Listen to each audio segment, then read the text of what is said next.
Politics is over. There's no point in pretending that it isn't. The last vote that meant anything was the referendum 4 years ago, and it has been flagrantly ignored. Everything else is meaningless. Everything else is minutiae. We know they're not going to follow it because it's about destroying globalism. They're not going to destroy globalism because they control globalism. And the media, all they obsess about now, all day long, is conspiracy theorists. Is smearing the other side, is attacking the far right and defending so-called Islamic State.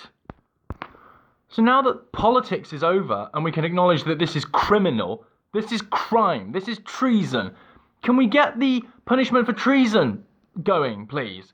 Can we deal with Matt Hancock and Boris and this illegitimate criminal cabal, this government, which nobody voted for? We supposedly voted for, but they did a complete 180.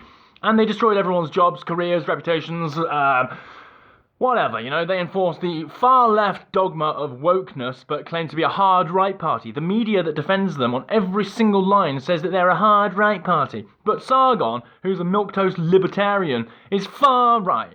No, we don't need this media anymore. It isn't a media. It's a media mafia conduit, and it has no right to exist anymore.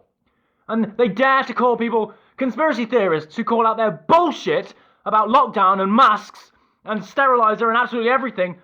But they also say that people that believe 9/11, you know, the official story wasn't true, then they're conspiracy theorists, obviously, because, you know, Russia really did hack the election. World Trade Center 7 really did just fall down and crumble to dust from an office fire without being hit by anything. And if you're informed, if you're a critical thinker, how dare you? How dare you're not an infantilized retard that reads the BBC articles with those stupid childish cartoon pictures and the writing. We're not all black, BBC. We're not all stupid.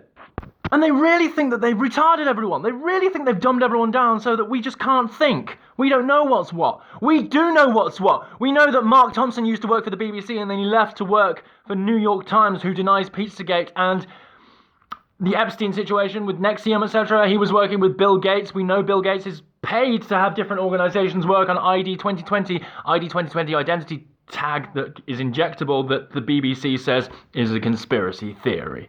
We know you're liars. We know there's no media. We know there's no politics. And we know there's no point in voting anymore. And that's why I'll never vote again. I will never, ever, as God is my witness, as my mother is alive, as I love my mother, as I have blood in my heart, I will never vote again.